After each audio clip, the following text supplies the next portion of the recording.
আসসালামু আলাইকুম, লাকি কৃষি ফার্মে সবাইকে স্বাগত। আজকে আমি বলবো আমার ছোটো ফার্মি মুরগির বাচ্চাকে কীভাবে বুটার করি।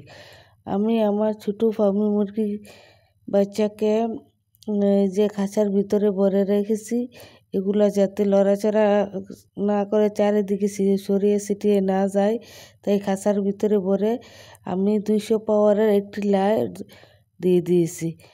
200 ওয়াটের লাইটটা আমি উপরে ব্যবহার করছি, যাতে আমার এখানে আরও বড় 1 মাসের বাচ্চাগুলি আছে, সেগুলিও ভালোভাবে তাপ পায়। আমার এখানে 1 মাসের বাচ্চা আছে, এমনকি 15 দিনের বাচ্চা আছে।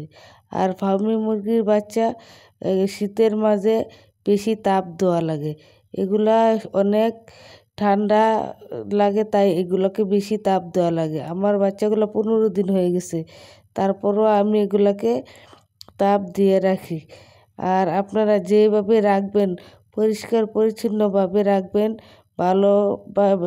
ভালো জায়গায় রাখবেন, তাহলে আপনাদের ফার্মি মুরগির বাচ্চা ভালো এবং সুস্থ রাখবে।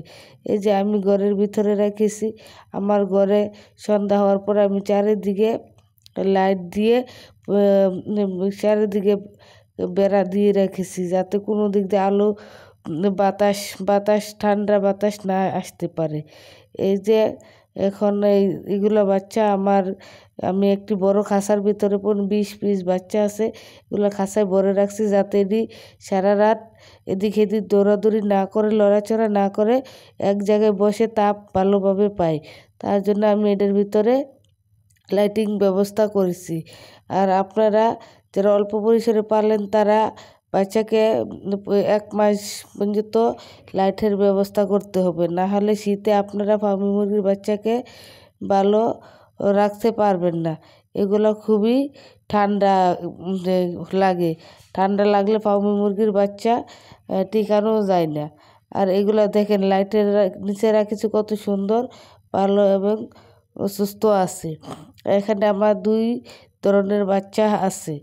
আমার বাচ্চাগুলা 1 মাস, এইগুলা বাচ্চা হয়েছে 1 মাস। এগুলাকে আমি ছেড়ে দিয়েছি, যাতে চারিদিকে লাইটের চারিদিকে ঘোরাফেরা করে, খাবার দিয়েছি, পানি দিয়েছি, খেতে পারে। আর এগুলা বাচ্চাগুলাকে আমি এখানে 20 পিস একটা খাঁচায় ভিতরে ভরে রেখেছি, আর লাইটটা দিয়ে দিয়েছি। আপনারা এরকমভাবে অল্প পরিসরে যাদের মুরগি আছে, তারা লাইটের তাপ দিয়ে আপনারা যারা পালতে চান, তাহলে এভাবে পালতে পারেন, তাহলে আপনাদের মুরগি সুস্থ ভালো থাকবে, শীতেও মুরগি অসুস্থ হবে না। আমি আমার মুরগিকে এভাবেই লালন পালন করি, আর আমার বাচ্চাগুলো এমনিতে সুস্থ আছে। আর আপনারা যারা অল্প পরিসরে মুরগি পালবেন, তারা মুরগিকে সুস্থ